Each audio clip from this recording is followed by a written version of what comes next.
Hello everyone, welcome back to my channel AK commerce classes. आज हम लोग double column cash book करने वाले हैं। तो गाइस, आप लोगों ने मेरा प्रीवियस वीडियो देखे होंगे। सिंगल कॉलम कैश बुक का हमने कोर्स पूरा कंप्लीट करा दिया। अगर आप लोगों ने नहीं देखे हैं तो प्लीज़ आप जाके पहले सिंगल कॉलम कैश बुक सीखिए, पहले जाके उसको देखिए वीडियो को, फिर आके डबल कॉलम कैश बुक कीजिएगा तो फिर अच्छा से समझ में आएगा। तो आइए चलिए स्टार्ट करते हैं। तो गाइस देखिए, डबल कॉलम कैश बुक कुछ नहीं है, बहुत ही आसान है। अगर आप सिंगल कॉलम कैश बुक अगर अच्छा से सीख लिए हैं तो डबल कॉलम कैश बुक भी अच्छा से सीख लीजिएगा। इसमें कुछ रूल्स ऐड हुआ है, एक दो, वो रूल्स बस आपको सिखा देंगे तो फिर डबल कॉलम कैश बुक भी आप आराम से बना लीजिएगा। तो आइए चलिए स्टार्ट करते हैं। तो रूल्स नियम वैसे ही रहेगा कि रुपया आएगा तो डेबिट साइड लिखेंगे, रुपया जाएगा तो क्रेडिट साइड लिखेंगे। ठीक है। तो इसमें देखिए, इसका कॉलम ऐसे रहेगा। उसमें बैंक नहीं था, सिर्फ अमाउंट का एक कॉलम था। इसमें क्या है, कैश बैंक, जो कैश का ट्रांजेक्शन होगा उसको कैश में लिखेंगे, जो बैंक का ट्रांजेक्शन होगा बैंक में लिखेंगे। और कैश से पैसा किसी को पेमेंट करेंगे तो कैश में लिखेंगे, बैंक से पेमेंट, चेक से पेमेंट करेंगे तो बैंक से कॉलम में लिखेंगे। ठीक है। इसमें दो चीज़ नया है, एक कॉन्ट्रा एंट्री। बहुत से स्टूडेंट इसमें बस दो ही जगह गलती करते हैं, एक कॉन्ट्रा एंट्री में और दूसरा आपका चेक में। दो ही ठो, तो वो हम दो ठो समझा देंगे तो फिर गलत नहीं होगा। तो आइए पहले एक नंबर में कॉन्ट्रा एंट्री क्या होता है वो पहले बताते हैं। तो कॉन्ट्रा एंट्री, इसका कॉलम ये होता है, date particulars L F V N cash bank, date particulars L F V N cash bank, दो कॉलम। तो और एक और बात याद रखिएगा, हमेशा कॉन्ट्रा एंट्री मतलब सी जो लिखिएगा ये कॉलम में एल एफ में लिखिएगा, इस साइड में सी लिखा जाता है। Contra entry means both side effect debit and credit side, debit and credit side in double column cash book. मतलब कॉन्ट्रेंट्री का इफेक्ट कब होगा, कॉन्ट्रेंट्री कब होगा, जब डेबिट साइड और क्रेडिट साइड दोनों साइड में जब इफेक्ट होगा तब, तभी वो एंट्री कॉन्ट्रेंट्री होगा, अदरवाइज नहीं। उसका एग्जांपल हम बता दे रहे हैं।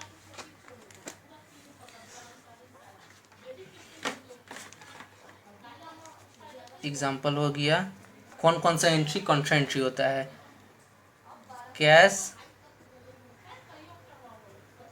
Deposited into bank, cash deposited into bank, ये क्यों कॉन्ट्रेंट्री होगा। देखिए दोनों तरफ में मतलब इफेक्ट पड़ रहा है। कैश डिपॉजिट कर रहा है बैंक में, क्या बढ़ रहा है, बैंक का बढ़ रहा है, बैंक मेरा बढ़ रहा है तो डेबिट साइड में लिखेंगे बैंक के कॉलम में। लेकिन देखिए कैश डिपॉजिट कर रहे हैं तो हाथ का कैश क्या है, कैश क्या हो रहा है, कम रहा है। तो मेरा क्या हो रहा है, कैश जब कमेगा तो, कमेगा मतलब क्या है, उसको क्रेडिट साइड में लिखेंगे कैश कॉलम में। जब कमेगा तो क्रेडिट साइड में, बढ़ेगा तो डेबिट साइड में। तो दोनों तरफ इफेक्ट हो रहा है ना। एक साइड में बैंक बढ़ रहा है तो दूसरे साइड में कैश घट रहा है, तो ये दोनों तरफ में इफेक्ट हो रहा है, तो ये कॉन्ट्रेंट्री होगा। Second,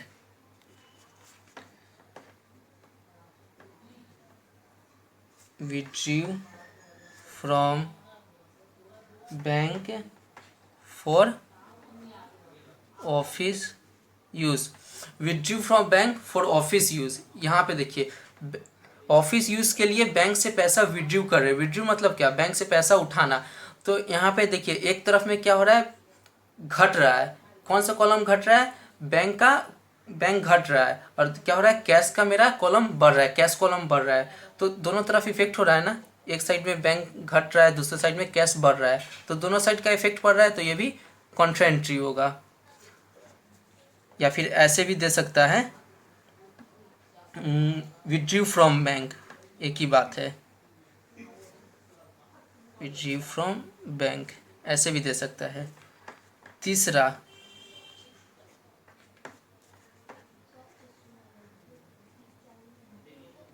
withdrew from bank for personal use.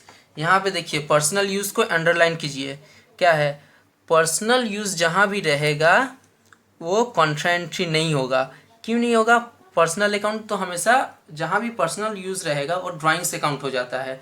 तो ड्राइंग्स मतलब क्या है, सिर्फ बैंक का घट रहा है, पर्सनल यूज़ के लिए ले रहा है, तो यहाँ पे ड्राइंग्स अकाउंट होगा, तो यहाँ पे ड्राइंग्स लिख के कैश का कॉलम, बैंक का कॉलम सिर्फ घटा देंगे बस, और कुछ नहीं।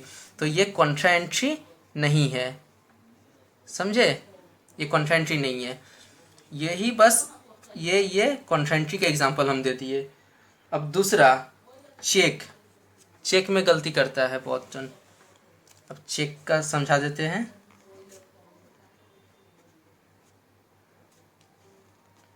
इसमें डिस्काउंट का, सिंगल कॉलम कैश बुक में भी डिस्काउंट का, क्रेडिट का, ये सब हम नहीं इसमें लेते हैं। कैश बुक मतलब क्या है, सिर्फ कैश का ट्रांजैक्शन हम लोग बनाते हैं कैश बुक मतलब।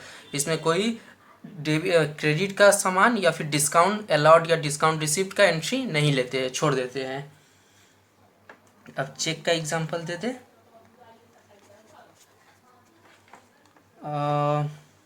एक डेट देते हैं, January 1, received a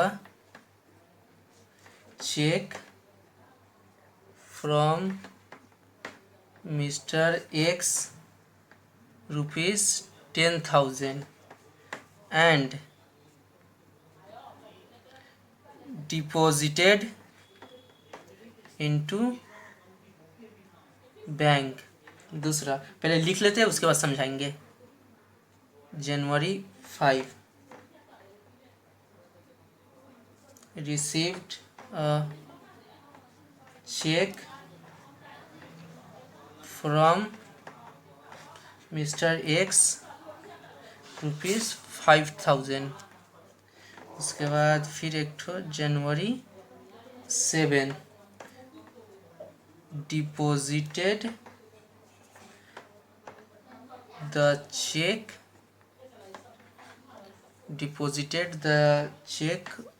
of Mr. X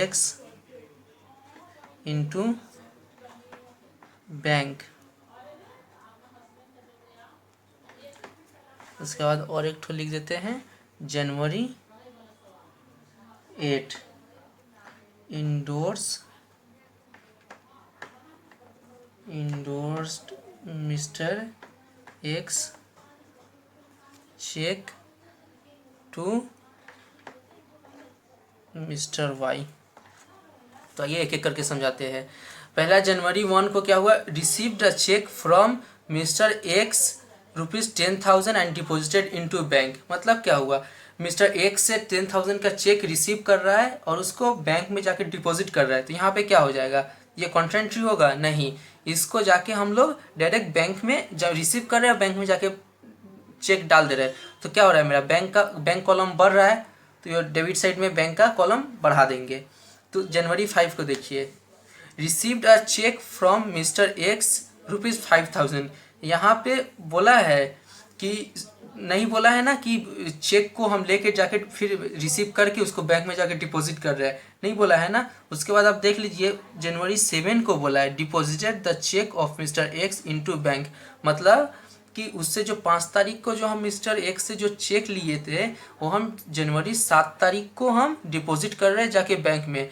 तो जिस दिन चेक लेंगे और सेम डेट, जिस डेट को चेक लेंगे और सेम डेट को जाके अगर हम बैंक में जमा नहीं करते हैं, तो उसको हम क्या मान लेते हैं, कैश मान लेते हैं। तो उसको हम चेक भूल जाइए, उसको कैश मान लीजिए। तो कैश में उसको January 5 को उसको कैश कॉलम में बढ़ा देंगे, कैश कॉलम में डालेंगे, उसको कैश का कॉलम बढ़ जाएगा। और January 7, अब चेक भूल जाइए, अब कैश हो गया। अब तो यहाँ पे कॉन्ट्रा एंट्री होगा। क्यों कॉन्ट्रा एंट्री यहाँ पे होगा, क्योंकि डिपॉजिटेड द चेक, मतलब 5 तारीख को जो चेक लिए तो वो 7 तारीख को जाके जमा कर रहे हैं। तो क्या हो रहा है, अब ये मेरा रुपया हो गया, कैश हो गया। तो कैश को क्या कर रहे हैं, हम जाके बैंक में डिपॉजिट कर रहे हैं, मतलब कैश रुपया जा रहा है बैंक में। तो यहाँ पे हो जाएगा, दोनों तरफ इफेक्ट हो रहा है। एक तरफ का कैश घट रहा है, दूसरी तरफ बैंक बढ़ रहा है, तो दोनों तरफ इफेक्ट हो रहा है ना। देखिए समझिए कि एक तरफ में रुपया बढ़ रहा है, आप लोग को हम यहाँ पे करके दिखा रहे, रुकिए। पहले समझा दे पूरा, उसके बाद हम फिर कॉलम में हम डाल के पोस्टिंग करके दिखाएंगे तो और अच्छा से समझ में आएगा। तो यहाँ पे कॉन्ट्रा होगा। अब जनवरी 8 को endorse mister X cheque to mister Y, ये इंडोर्स कर रहा है, मतलब मिस्टर एक्स का चेक मिस्टर वाई को इंडोर दे रहा है, तो यहाँ पे कॉन्ट्रा नहीं होगा। ठीक है, अब आइए समझाते हैं। जनवरी 1 को, जनवरी 1 का क्या बोला है, received a cheque from mister X ₹10,000 and deposited into bank. क्या कर रहा है, मिस्टर एक्स से चेक लिया और उसको बैंक में जाके डिपॉजिट कर रहा है। तो यहाँ पे लिखेंगे क्या हो रहा है, मतलब बैंक मेरा बढ़ रहा है। तो यहाँ पे कितना, जनवरी 1 लिखेंगे। जनवरी 1 को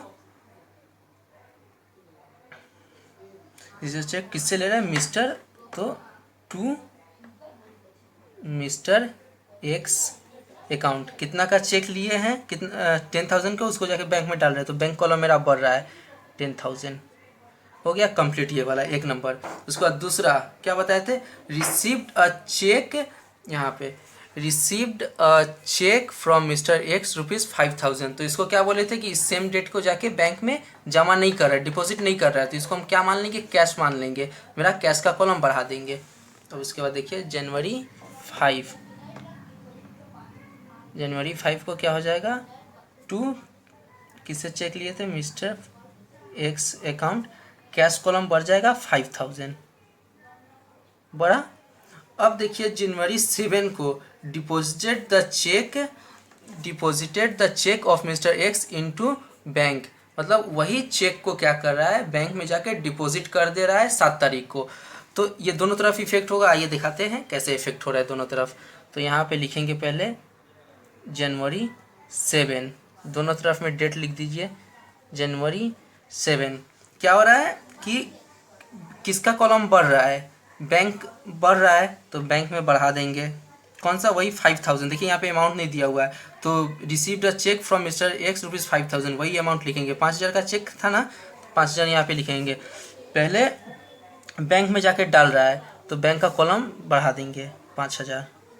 दूसरे तरफ क्या हो रहा है कि मेरा बैंक कैश घट रहा है, क्योंकि रुपया जा रहा है पॉकेट से, तब ना बैंक में जा रहा है, हाथ का ही ना, मतलब रुपया ही ना, पॉकेट का रुपया ही ना जाके हम बैंक में डाल रहे हैं। तो क्या हो रहा है, रुपया घट रहा है और जाके बैंक बढ़ रहा है, तो रुपया घट रहा है तो रुपया यहाँ पे घटा देंगे 5,000। और ये कॉन्ट्रा एंट्री है, तो यहाँ पे LF में C लिखेंगे और इधर भी LF में C लिखेंगे, मतलब कॉन्ट्रा एंट्री। अब देखिए यहाँ पे कैश है, तो यहाँ पे बैंक लिखेंगे। ये तो आप लोग को हम जर्नल लेज़र में ही हम समझाए हैं कि जब जिसका भी हम लोग लेज़र पोस्टिंग करेंगे उसका नाम हम लोग नहीं लिखेंगे। तो यहाँ पे कैश है, तो यहाँ पे बैंक करेंगे, बाई बैंक अकाउंट। यहाँ पे है बैंक है, तो यहाँ पे कैश लिखेंगे, टू कैश अकाउंट। अब समझ में आया कि कॉन्ट्रा एंट्री कैसे करते हैं। पहले डेट बैठाएंगे, उसके बाद दोनों तरफ C लिखेंगे, उसके बाद कौन सा कॉलम बढ़ा, बैंक बढ़ रहा है मेरा, तो बैंक का कॉलम बढ़ा देंगे। कैश का कॉलम घट रहा है, तो कैश का कॉलम घटा देंगे। दूसरा, उसके बाद जिसका भी लेज़र हम लोग पोस्टिंग करते हैं उसका नाम नहीं लिखते हैं, तो कैश का कॉलम में हम लोग पोस्टिंग किए तो यहाँ पे बैंक लिखेंगे, यहाँ पे बैंक में बैलेंस रखे हैं तो यहाँ पे कैश करेंगे। समझ में आ गया। नेक्स्ट जनवरी 8 को देखिए, endorse mister X cheque to mister Y, मतलब इंडोर्स कर रहा है, मिस्टर एक्स का चेक बैंक में नहीं डाल के मिस्टर वाई को दे रहा है। तो यहाँ पे क्या हो रहा है, सिंपल है कि रुपया आया था, अभी रुपया जा रहा है। 5 तारीख को जो कैश लिए थे चेक, तो सेम डेट में नहीं जमा किया था, तो रुपया आया था, अभी रुपया जा रहा है। तो जनवरी 8 तारीख को यहाँ पे लिख देंगे कहाँ जा रहा है रुपया, तो मिस्टर वाई के अकाउंट में जा रहा है। कितना, तो वही 5,000। तो होप आप लोग गाइस समझ गए होंगे। चलिए एक नोट लिखा देते हैं, बहुत ही इम्पोर्टेंट एक नोट लिखा देते हैं, आप लोग को और भी अच्छा से समझ में आएगा। यहाँ पे छोटा सा नोट लिखा देते हैं, इसको ध्यान में रखिएगा। If a cheque received, if a check received and not deposited into bank on the same day, on the same day it is treated as cash. मतलब अगर चेक रिसीव करते हैं और सेम डेट को अगर बैंक में जाके हम लोग नहीं जमा कराते हैं तो उसको हम लोग क्या मान लेते हैं, कैश मान लेते हैं। वही चीज़ हम यहाँ पे लिख दिए नोट में। तो आशा करता हूँ आप लोग को वीडियो अच्छा से समझ में आया होगा। अगर समझ में आया है तो लाइक और शेयर करना नहीं भूलिएगा। अगर किसी भी तरह का डाउट्स बच गया हो तो आप हमें कमेंट सेक्शन में लिख के बताइएगा। हम कोशिश करेंगे नेक्स्ट वीडियो में हम आपका डाउट्स क्लियर कर दें। वैसे तो हम नेक्स्ट वीडियो में अब हम लोग सम्स बनाएंगे, तो आइए सम्स देखते हैं।